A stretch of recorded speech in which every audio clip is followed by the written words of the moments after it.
Who Gets to Decide? A liberty-based podcast that brings a little piece of sanity to a confused society drowning in a culture of craziness. And here is your host, Seth Martin. Well, all right. What's up, everybody, and welcome to another episode of Who Gets to Decide. This is episode 646. I'm Seth Martin, your host. Thank you for joining me this evening. Glad you're here and always happy you're listening. Somebody I've been listening to more and more lately is a lady named Catherine Austin Fitz. And I ran across Catherine Fitz on X. She has these interesting posts, mostly video posts of interviews with her and various people talking about, her big thing is about the stolen money. There's money that's been stolen from the U.S. government by bankers in the Bank of International Settlements in Basel, Switzerland. And there's a lot to all this. In fact, I remember first hearing about this way back before 9/11 when Donald Rumsfeld came on TV and said that they couldn't account for like $2.3 trillion from the Department of Defense. And I thought that was kind of interesting. And of course, we found out, or we heard, that the records of this money were in Building 7 of the World Trade Center. And then, of course, many of you know that there's a huge story out there that Building 7 was demolished on purpose. It was not actually damaged in the attack on 9/11. And so this was potentially some sort of cover-up. I don't know. The short answer to all that is who knows, right? But then comes Catherine Austin Fitz all these years later. She's worked inside the government. She used to work under the Bush administration. And she has this company called the Solari Report.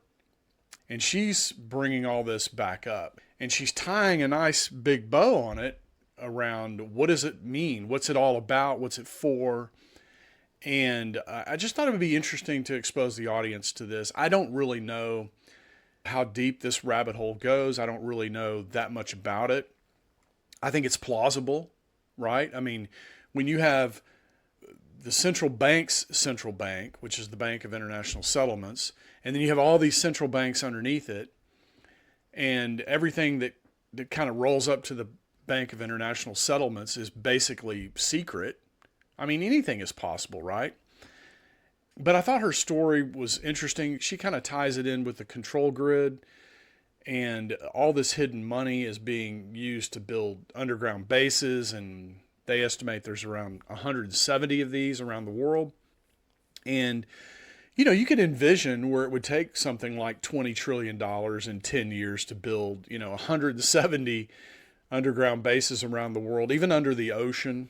And it's just interesting because Tucker is asking her why does she think this is happening and things like that. And I just thought it was an interesting conversation, and it's a little departure from the war talk and all that's happening there, which is, look, I mean, there's a saying that the first casualty of war is the truth. And I think now that the guns are firing, I mean, it's going to be very, very difficult to see what the truth is. You got Trump telling us it's going great. You got some generals telling us that, former generals telling us, no, it's actually worse than what they're saying. A lot of our bases have been attacked in these other countries like Qatar and Lebanon, and we have bases all around the Middle East, and so a lot of these bases have become targets, and we're suffering real losses there. So I don't know what the truth is. Nobody knows yet. I'm sure we'll find out eventually, but right now we don't know the truth. And so because we don't really know the truth, and there's no really coherent story around the war other than America's great and we're the most awesome of awesomest countries, and Iran is evil and they have nuclear weapons and they can never be allowed to have nuclear weapons, and this kind of storyline, it's just not very interesting. So I find these other stories, which are more encompassing, they have more to do with why things are happening. Sometimes that's the hardest thing to get to, is why are people doing this? Why are the globalists doing this to us. But do they not care about us? I mean, I think that's obvious. I think they try to kill a lot of us during COVID. That's pretty obvious at this point. Something like the estimates are now that I read that the COVID shot actually killed like 17 million people around the world. I think that's maybe more than died of actually COVID, whatever it was. And it could have been, maybe it's some sort of bioweapon that was created. We don't really know, right? But we do know that there was a lot of interest in getting everybody to take it. And we know now that it's killed a lot of people. So connect the dots.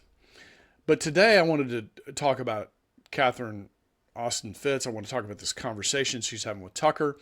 Some of the most interesting conversations, I think, are happening on Tucker Carlson. Now, he's not really ever taking much of a position. And so the causality kind of stuff that goes in these conversations is missing somewhat. And so that's kind of where I would like to try to fill in the blanks and just kind of put some color commentary around what they're talking about. Because I do believe that this money system is the reason for all of this stuff. It's the reason for the wars. It's the reason for the pandemic. It's the reason. It's related to all of this stuff. It's related to the corruption and why we can't prosecute people. It's related to Epstein. It's all related to this money system that we've created, this world order that kind of resides under the U.S. dollar.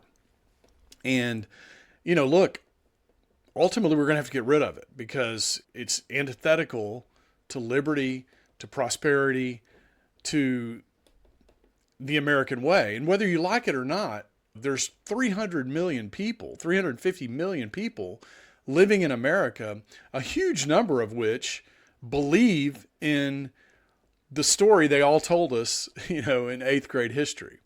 And so with that kind of backdrop, it's going to be very difficult, I think, to disarm people of their freedom, of their economic freedom. Now, it doesn't mean they're not going to try, okay? It doesn't mean it's not going to be miserable for us, but it's going to be very, very difficult.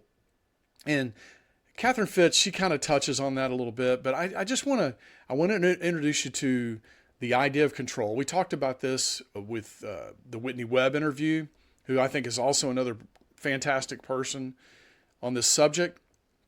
But this control grid thing that we're hearing about, this digital prison, these are some of the terms you hear about. And, I just think it's going to be a big battle. It's going to be the big battle of our lives coming. So thought we would spend a little time talking about that here today. All right, this first clip that I'm going to play really is an introduction to the idea of control, what this is, who's behind it, why the banking system is so important for it. And so let me play this clip and we'll come back. This is a short one. I have some long ones and I have some short ones. This one's short, so it won't be too long before we come back and listen on the other side. And let's go ahead and play here. What they did to the Canadian truckers. We don't like what you're doing. We cut off your money and we cut off your friends' money. And if people help you, we cut off their money too. So I've known so many different people around the country who've been debanked. We just got legislation passed in Tennessee that a bank over a certain size couldn't debank someone for political or religious reasons. And you're one of the things that's happening. There's no such federal law. Not that I know of, but I haven't looked. I've been working with the states because ultimately the one power currently under the Constitution in the United States that can stop this, the powers not delegated to the federal government by the states are reserved to the states. In other words, the states are technically more powerful than the federal government. And under the Constitution, they have the power to override the federal government on many different issues, including healthcare. And so one of the tensions we see in America is more and more there is a debate between the feds and the states about who has what power. So we've seen a lot of the conservative AGs and treasurers pushing back in a wonderful way, in a marvelous way, the challenge they have is this, and this was said to me by a senator in Northern Ohio. Northern Ohio has one of the best groups of sort of freedom-fighting legislators. All right, before we get into that story, first of all, I've mislabeled my clip, so this is not the control overview clip, but she is talking about something very important and a point I was going to bring up after we introduced what the control grid looks like and who's behind it. But she brings up a good point here about the states and the states having the power. The 10th Amendment, the 10th Amendment is maybe one of the most important amendments in the Constitution, but you almost never hear anybody talk about the 10th Amendment. And the 10th Amendment is the amendment that says, look, whatever powers we've left out here or haven't restricted the states from, like we've either empowered the federal government to do certain things or restricted the states to do certain things. And anything we haven't mentioned here, those powers are reserved to the states or to the people thereof. Okay. Now, I've been at some of these town halls before, and I have gone up and talked to my representative after the fact and said, what about the 10th Amendment? How come you guys keep inventing new things and nobody ever stands up and says, hey, what about the 10th Amendment? And look, to be frank, the guy didn't have a very good answer for it. This was years ago. He's no longer the congressman in my district. You get a sense that there's something controlling. One of the things when I look at someone like Catherine Fitz and I listen to what she's talking about, and it can seem fantastical, like unbelievable what she's talking about. But one of the reasons that lends me to believe that there's something like what she's talking about is you just can't stop any of this craziness. We all know it's crazy. We all see that it's not constitutional. It's not lawful. It's not legal, however you want to say it, but yet it continues. And so one of the explanations for it continuing, other than blackmail, is that there's a group of very powerful people, and they're in the banking system. They're in the central banking system, or they're at the Bank of International Settlements, or the International Monetary Fund, or whatever, and they control all this stuff. They control us to the point where it doesn't matter that there's a 10th Amendment. It doesn't matter that there's a First Amendment. They're going to get their way.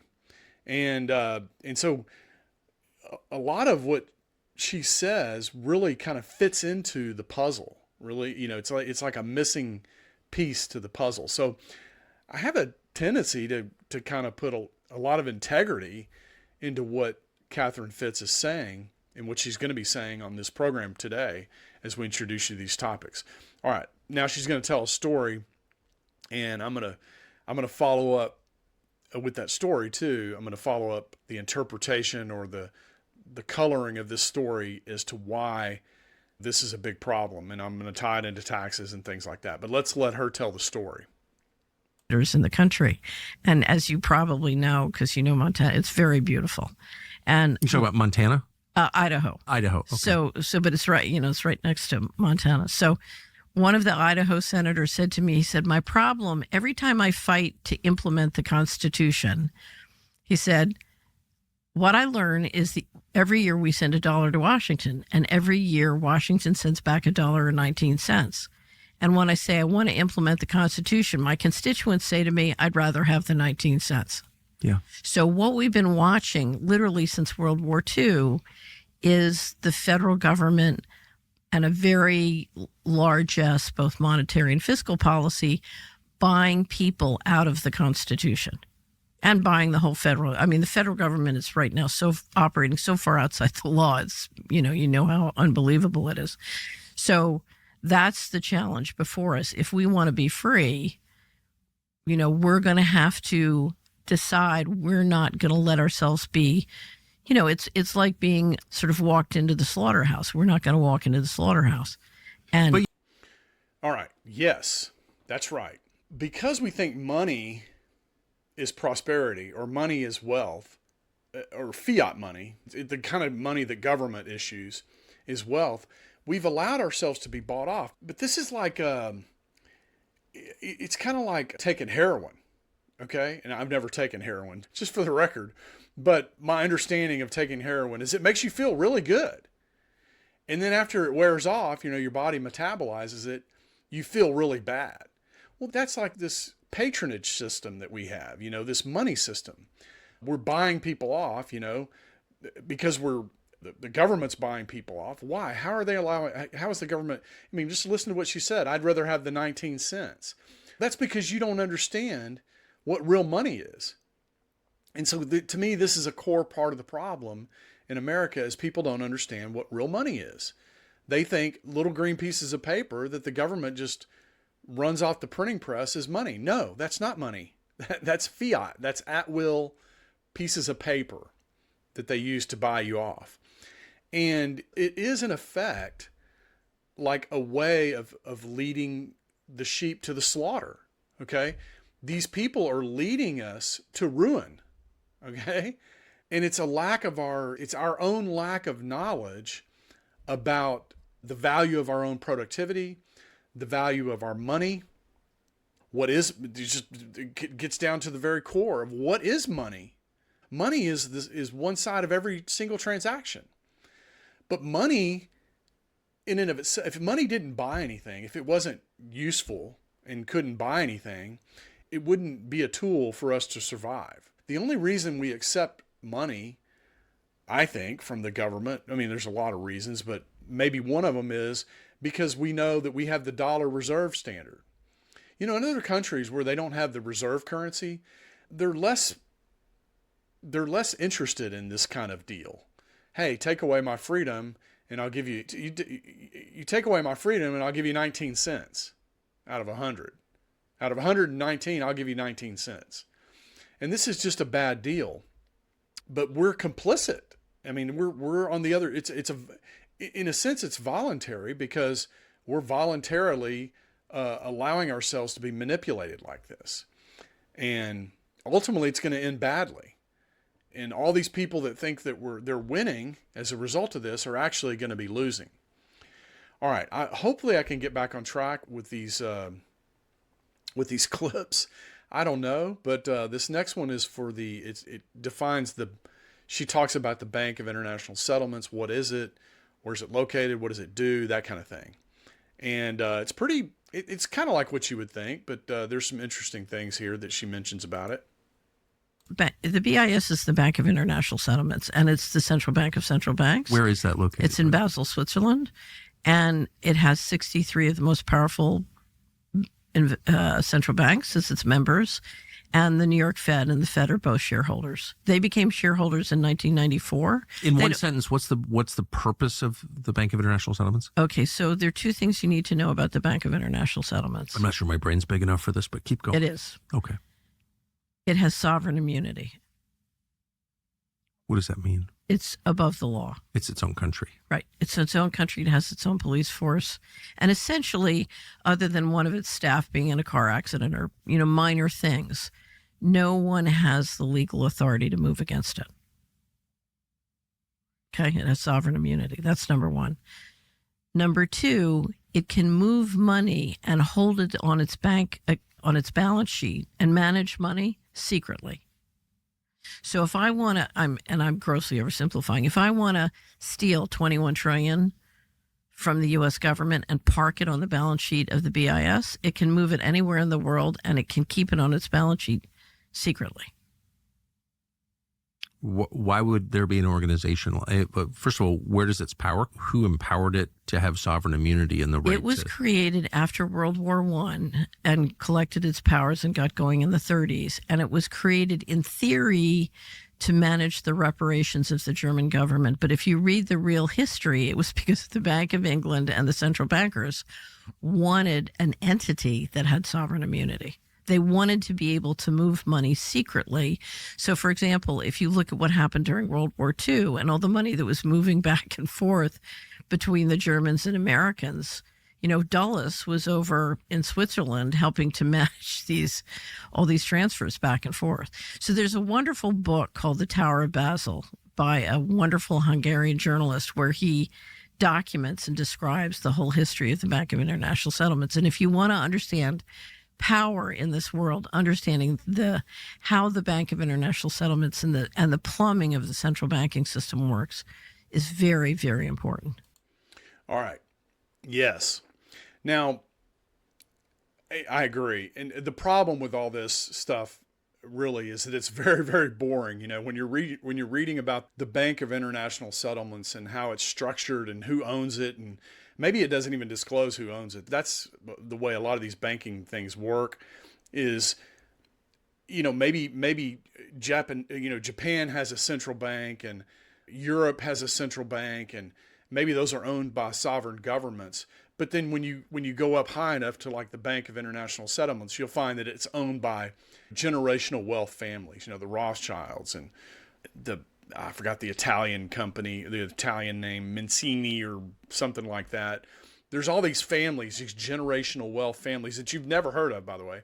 Now, we've heard of the Rothschilds because of their involvement in the foundation of Israel as a country. And one of the Rothschilds here, Jacob Rothschild, just died here like a few months ago, and that was big news.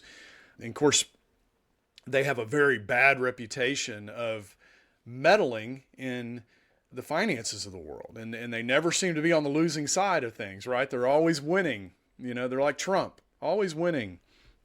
But the Bank of International Settlements is in Switzerland, which is probably why Switzerland is always neutral.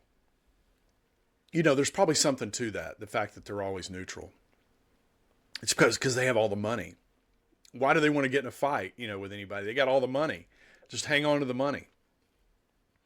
All right, what I'm going to do is I'm going to go to what I have labeled as the states have the power, but I hope it's more about the control grid, because I mislabeled a couple of these. I thought I labeled them correctly, but I didn't. So let me jump to that clip real quick and maybe go back to the beginning, so to speak, and see what we've got here.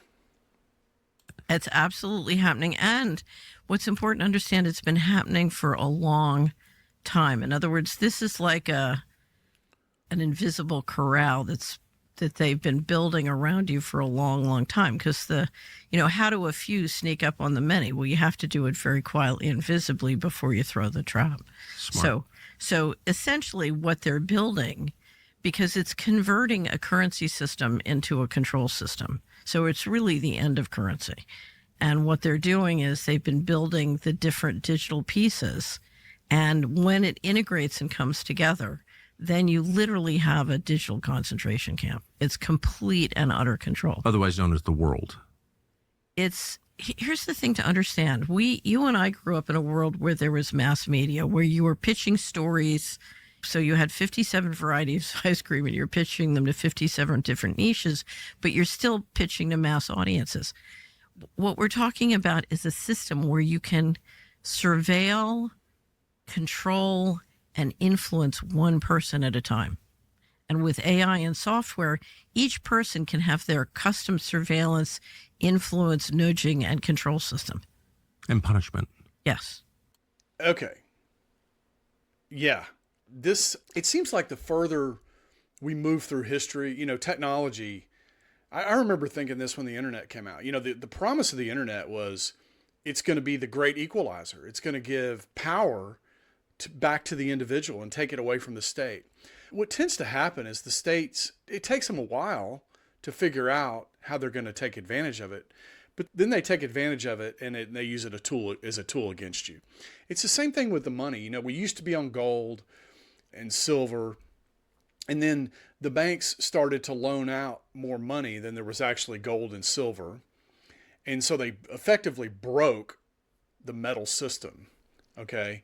Once you had kind of all the ownership, all these claims to assets in the world, you couldn't go back to gold because there wasn't enough gold, especially when everybody was pretending that gold was $20 an ounce. Eventually it went to like $33 an ounce in the U.S. officially. Okay. Unofficially, just look at the spot price of gold.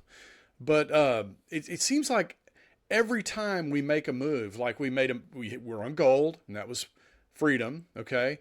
And then we went to loaning money on gold, receipts, and expanding beyond the actual gold in reserve.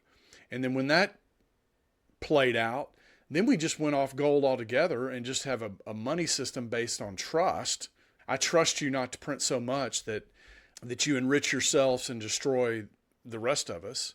And now we're going to be going to something, that's completely digital, and it has all the features of the fiat system, but it also has this technological feature that controls you. It customizes your particular control. So in other words, AI has the capability. Right now, the government doesn't have really the capability to control me as an individual, okay? They can control groups of us by throwing incentives and disincentives around in a certain way. But the idea with this digital prison or this control grid is you can run AI, and AI can sit there and follow, and AI can follow me individually and customize the control, my pay, how much money I get, what I buy, where I go. And if I violate, if I'm not a good citizen, it can just isolate me from the economic system. It just make me an outsider in my own country.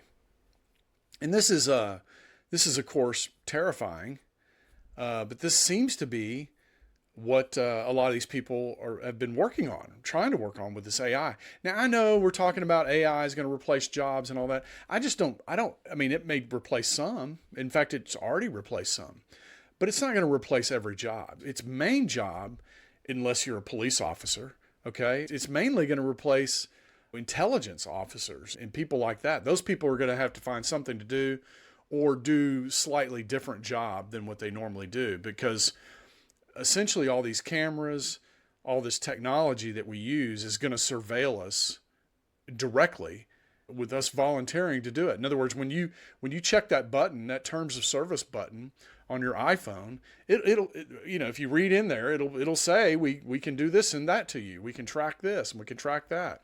There's people who have shown that the iPhone takes like an infrared photo of your face like every 5 seconds. So if you're using an iPhone, they've already got your face. They know your face better than you do, which is pretty crazy when you think about it. And so, yeah, look at what they did to the truckers in Canada and debanking them. This is a minor thing. They're going to do this. They're going to do this as individuals. And you know what? You're going to hear about your friend. One of your friends is going to say, man, I've been debanked. I can't pay my mortgage. And then you're going to see them go bankrupt. And you're going to see them lose their cars. And it's just going to get worse and worse for them because they're a bad citizen.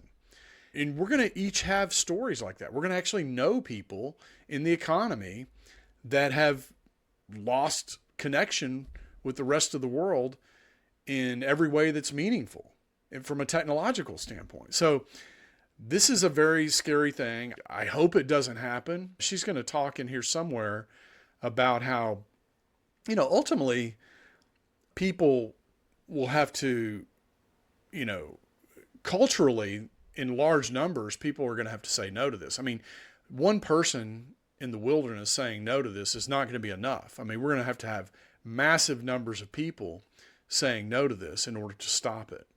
Otherwise, it's just going to continue. Forget about the practical aspects of AI and the practical implications of potential overinvestment around AI. There's this kind of dystopian possibility that exists out there that they could just use it to create like a new America that's like a dystopian America. I mean, we've seen movies like this, right? I mean, go watch The Hunger Games. There's movies like this. And probably the reason there's movies like this is because this is stuff that they're actually working on. That's where you get your best ideas, right? All right, let me pop over let's talk about the financial coup that she talks about, because I think that's important. All right, let's click on that here. So I call it a financial coup. I think what happened was when the budget deal busted in 1995, they gave up on the government.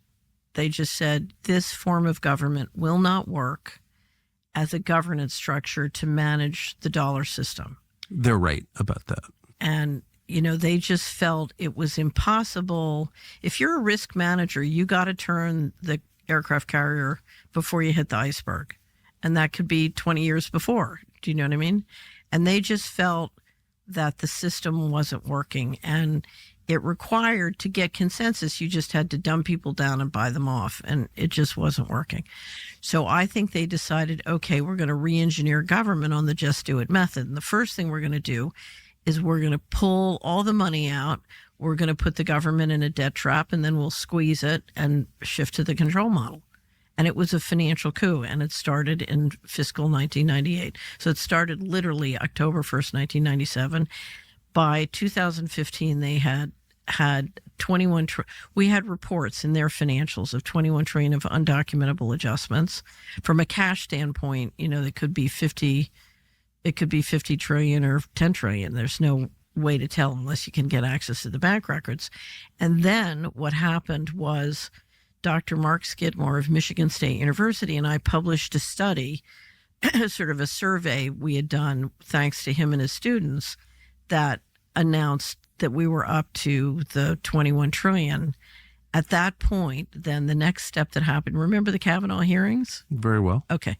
What you don't remember is during the Kavanaugh hearings, the White House, the Senate, the House, Republican and Democrat, all of them together, issued an administrative policy called Federal Accounting Standards Advisory Board Statement 56. Yeah, I did miss that. I'll just say. You did miss that. Yeah, I was busy watching Kavanaugh yell about his teenage drinking or whatever. Right. And what that policy said is, as a matter of administrative policy, we do not have to obey the constitutional provisions related to financial budgeting and disclosure. We do not have to obey the laws, and we do not have to obey the regulations. What we can do is appoint a secret group of people by a secret process to move money out of the financial disclosures of the United States and 150, so it's the 24 covered agencies plus approximately 150 governmental entities. And when you throw in the classification laws and the national security laws, it also applies to the big banks and contractors working for the U.S. government. Now, let me explain what this means as a matter of investment. When I look at the U.S. large cap stock market or the U.S. bond market, the Treasury market, I have no financial disclosure that has any meaning. Everything's secret. I have no idea what it means. If I pick up the financials of a New York Fed member bank that is running the U.S. Treasury Department's bank accounts, or if I pick up the Treasury financial statements, they're meaningless. They don't mean anything. What's missing? You can't know. All you can know is a secret group of people can make whatever they want go missing, and you can't know what it is. It's all secret. So I'm looking at half the cake, but I don't know what part of the cake is missing. So it's meaningless. You don't even know if it is half. Right. I don't. It has reached a level of absurdity where. But the absurd thing is, as a legal matter, to take the position that an administrative policy agreed upon by the uniparty can overrule the Constitution, can overrule the laws, and can overrule the regulations simply by, you wave the wand and suddenly magically law doesn't matter. Okay. Yeah,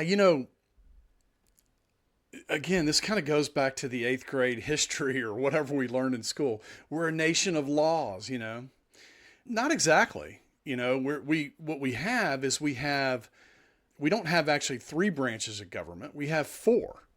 Okay, so we have this managerial state. And let me be clear, the managerial state that we have is not that much different than the managerial state that the Soviet Union had. It's just a group of permanent bureaucrats doing government stuff, okay?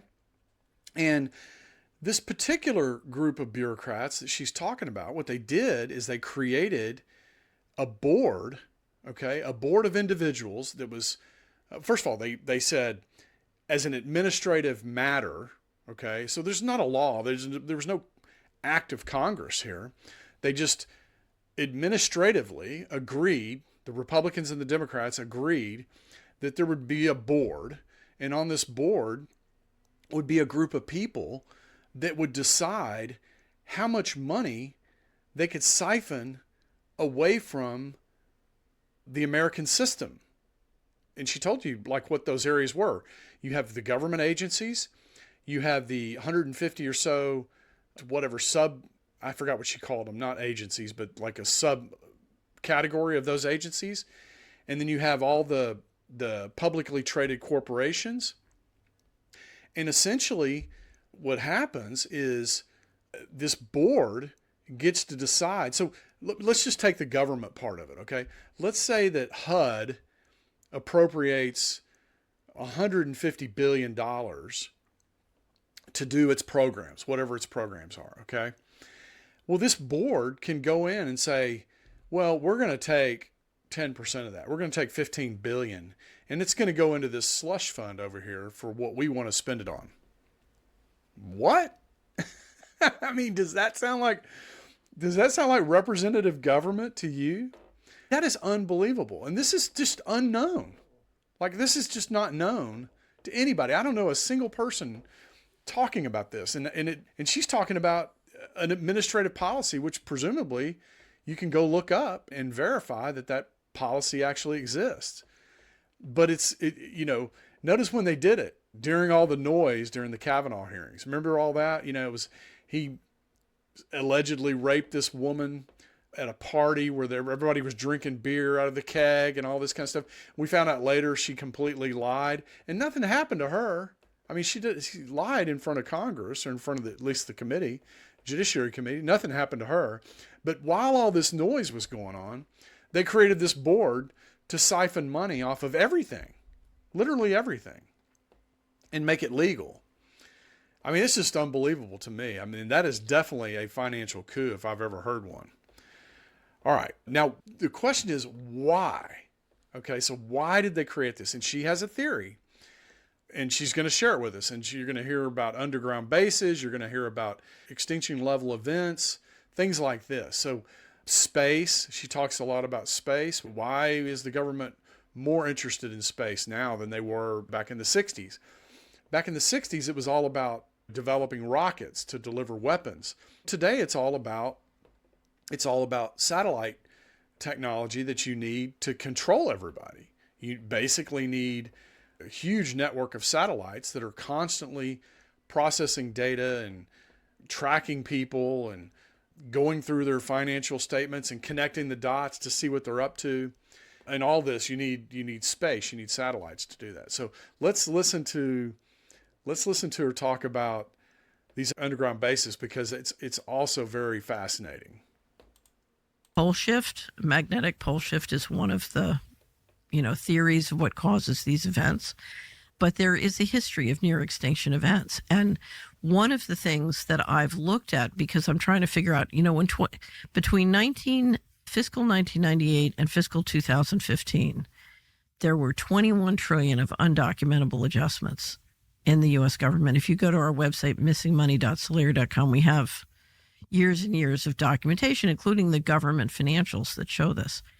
And so the question is, where's all this money going? And one of the things I've looked at in the process of looking at where all this money is going is the underground base and city infrastructure and transportation system that's been built. And I'm sorry? Yes. So we have built an extraordinary number of underground bases and supposedly transportation systems. Some of these are some of these are documented as part of the national security infrastructure. I think there are many more. In the United States? In the United States, and all over the world. But from 2021 to 2023, I took one of the smartest subscribers in the Solera Report network, and he and I spent 2 years collecting all the data and all the allegations on underground bases. And then we systematically went through and tried to estimate our guess, this is totally a guess, of how many underground bases, both underground in the United States, but also underground under the ocean around the United States. And our estimate was 170 with a transportation network connecting them. And what would be the purpose? The purpose, if you thought you were going to get a near extinction event, so to me, there are two purposes. You have so many activities going on that you need to keep secret that you're basically building the capacity to, for example, if you're doing a secret space program, you need to platform it from, things that can't be seen. But I think if you're worried about a near extinction event, that's... So I know nothing about this other than my only window into. Steal a bunch of money from the world, really. I mean, when you're talking about a dollar reserve standard, that involves the whole world. Okay. There's money transactions. These are multinational corporations. You're talking about nearly 200 divisions of the government, agencies in different parts of the government. You're talking about something that really involves the whole world, stealing from the whole world. Now, the government already steals, okay? They steal from you with inflation. They steal from you on taxes. But what they're doing here is they're taking some additional money out of programs, away from multinational corporations, and they're creating a fund, apparently, according to her, to build all these underground bases, 170 of them. So if you follow this kind of logically, especially looking at where we are right now as a country, you build all these bases, you create essentially a giant bunker system underground. And then, we've already seen, this is getting really, I'm really being paranoid at this point, but we've already seen during COVID where they tried to kill a bunch of people doing that. I think if COVID had gone their way, the way they really wanted to do it, everybody would have taken the most potent mRNA shots. And right about now, you'd have everybody dying off. We'd have massive people dying, like multi-billion, like 3 billion people dying across the planet. And it would all be in the Western world too, by the way, because people in Africa, in countries in Africa and India and, in places that are kind of remote and not industrialized, they didn't take the shot. So what you would have is like 2 or 3 billion people from the industrialized part of the world dying. Okay. And I don't know, maybe that doesn't work. So what they do is they have a limited global nuclear war, and all the government people and all the people, important people, all the VIPs run underground and hide out, and run the world from underground. I guess that's what we're talking about. I don't know, man. Me, I'd just rather go back to honest money and let's just trade and be happy human beings.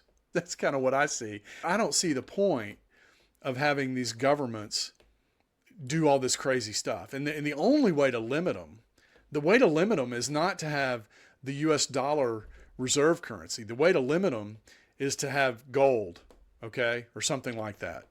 Something that cannot be created from nothing. And then, governments eventually, they just run out of money because they're not disciplined enough. First of all, they don't spend the money well, okay? Like you and I do. We economize, right? We watch every penny. Governments don't do that. So eventually they would run out of money and they ended chaos, and you basically have more freedom as a result of it. All right, let's continue here.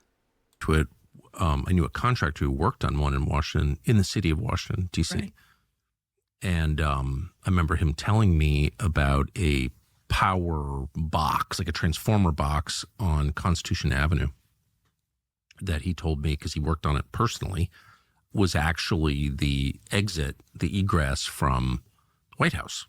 That was kind of by vehicle. I thought that was, I was like, really? He goes, oh yeah, no, I installed it. I know. And I thought, well, that's kind of crazy that in the middle of this big city where I was on Constitution Avenue every day, that you could build something like that without me knowing it. Under the VP's house at the Naval Observatory, same thing. I think most people know that. Next to my brother's house on Macomb Street in D.C. But I always thought that was like preparation for nuclear war. Like, I didn't really think about it that much. Some of it is, it's preparation for catastrophe. So, but you think that there are facilities like that in other places outside D.C.? Oh, yeah.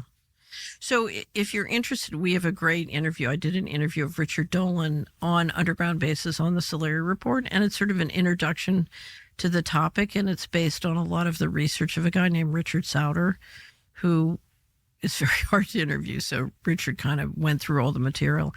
And, clearly I don't know if you ever saw, Washington Post did a project, it was in 2010 or 12, called Top Secret America. And one of the reporters, it was a team of 2 reporters, one of them put together a database of all the different top secret installations that had been built in the country, including since the Patriot Act. And what you saw was just this explosion of money in building so many both underground and above ground facilities. It doesn't really matter if it's like an asteroid or if it's a nuclear war or it's a pandemic or whatever it is, the government has prepared something for it. And because we had this inability to really get along in the world, I guess they feel like this is a real threat. Now, to me, there's something creepy about the government putting itself above the people that it represents. I mean, to have a vast network of underground facilities where you could live and run the world, and there's a small group of people that live there. Or, when I say small, maybe there's 1 billion people that would live underground. I don't know. I don't know how big these places are, but it seems like it would be better to just honor your duty as a representative of the people of the government you represent, to honor their representation and represent them in a way that's good for them, which by extension would be good for you. But we don't have that. We have it's like a club. It's like what's the comedian? He says, it's a big club and you're not in it. It's like we have a club that operates. It says it operates on our behalf, but really it operates for totally different reasons that we don't even understand. And to the extent that it thinks that we're at real risk of dying, and so it's happy to just let us die as long as they can survive. There's just something that just doesn't seem like that's the purpose of government. That's not what we, again, I always go back to this. This is not what we learned in 8th grade, right? And so it's just crazy that a group of people have come up with such a fantastical kind of idea and turned it into reality, if it's reality. I mean, we don't really know. All right. I've got 2 more clips. One of them is really short. One of them is going to sound very familiar to you because it's kind of what I talk about when I'm discussing these topics. This part really, what she talks about, reminds me of kind of what I always say. There's, if you want to work a problem, you have to know this. If you want to find a solution, you have to know the problem. And there's kind of this reality to things. And I thought she had a really elegant way of explaining this. I want to play that now. Oh, no. So I just have to say that reality is sort of the door that you open to find real solutions. So there are real solutions, and the biggest obstacle to implementing them is nobody wants to face it. So I used to have a pastor who would nobody say, wants to face the truth of how things actually work. Nobody wants to face the truth. And I understand that, because the hardest thing I ever had to do, Tucker, was look in the mirror and say, I'm the patsy. I was the Assistant Secretary of Housing. I didn't know, and I went along, and I didn't face this. I should have seen this faster. I should have said, I'm the patsy. And sometimes it's harder than facing death to admit that you've been part of a big lie and you've been tricked. As someone who advocated for the Iraq War on television, I've lived this to some extent. Oh, no. Yes, I did. Well, part of facing this is you have to forgive yourself. You really have to. But I used to have a pastor who would say, if we can face it, God can fix it. Because you have to understand, we can't fix it. There are many, many things we can do to change the course, And I believe ultimately freedom can prevail. And there's many things we can do to help that happen. But ultimately, this is a spiritual war, and you have to call on God. You have to call on the divine. And that's where the battle is ultimately going to be decided. And that means, literally, I believe this is true, the divine intelligence cannot go to work unless we're willing to face it. You know, we have to look at it. We have to pray. We have to ask for help. And we have to deal with it. And the solutions, the real solutions, will be cultural. There'll be millions of people acting in their own life, refusing to be controlled individually. So very, very wise. Okay. Yeah, you know, look, I think she's right. I mean, there is a reality to solutions. And there are, it's kind of like the useful idiot thing. There are people, you know, and I think Catherine Fitz would admit that she's one of them. She was part of the system, right? She worked for HUD, and she was doing what she thought was good. She was a good thing, right? And so she's forgiven herself, and she's taken the high road and is trying to uncover all these things for our benefit, for our collective benefit. But I think there's a, you know, one of the things I always say on here, I don't know if you're a new listener, you might not have heard me say this, but one of the things I say is, look, don't lend your talent to the government. Don't go work for the government, because in the very least, it'll let you down. Okay. You'll be like Catherine Fitz. You'll wake up one day, somebody tried to invite you to the Council on Foreign Relations. I think that's coming up here, and you're going to go, yeah, no, I don't really want to do that. And there's just going to be a reality. It eventually sets in that you're putting your talents in the service of evil. And I think you just shouldn't go where I've talked about this show before, but it's called A Man for All Seasons. It's a great movie. I think it was a Academy Award winner in 1969 or something, but it's about the rise of the Church of England and Sir Thomas More and Henry VIII and Anne Boleyn and Catherine, and how Henry VIII wanted to divorce Catherine because she couldn't give him a son, and he wanted to make himself head of the church in England, and Sir Thomas More was on the High Council, and he wouldn't sign off on this, and ultimately Thomas More was put to death over the thing. And he's got a young understudy at the very beginning of the show, a guy named Richard, and Sir Richard eventually becomes, it's like Attorney General of Wales or something like that. But Thomas More knew that Richard was susceptible to temptation, and he told Richard in the movie, because Richard was trying to get him to give him a post, hire me, employ me, and Thomas More kept saying no, and he said, why? And he goes, because a man should go where he's not tempted. And what he was telling him is, if I send you to the king's court, you're going to be tempted. And you're gonna get yourself all entangled in bribery and corruption and things like that. And you should just go be a teacher. You know, there's nothing wrong with being a teacher. And it's just a great movie. There's a lot of lessons in that movie. But I think about that when I think about government, and I think about when I tell people, hey, don't go work for the government. Don't do it, because at the very least, you're going to find yourself feeling like Catherine Fitz here. Or, you know, if you're not a very bright person and you're working for the government, I mean, you may never have that kind of feeling. But certainly people that are bright and intelligent and know what's what, they're eventually going to come to this realization, or they're going to be asked to do something that they can't live with themselves over, and they're going to, you know, divulge a secret or something, kind of like Seth Rich did, and find themselves dead or whatever. So just don't go work for the government.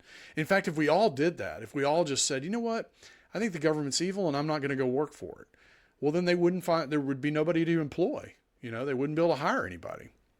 But obviously that's not the case. There's plenty of people that think it's fine to work for the government, and they're happy to take their money, even though it's printed. So nothing we can do about it. All right, there's this last clip that I want to play, and it's fairly short as well, but I think it's a good one here. All right, hang on. Just as a theological matter, I hate to say this, but I think it's true. If you're building a lot underground, you're on the wrong side. I just don't. I don't think that's a good sign. So I'll tell you a very funny. I mean, right? I mean, let's just the obvious first. That's not good. So I'll tell you a very funny story. So after I left the administration, after I left the Bush administration, I went on the board of Sallie Mae. And I'm on the board of Sallie Mae, and after one of the first meetings, there was a wonderful... Stop.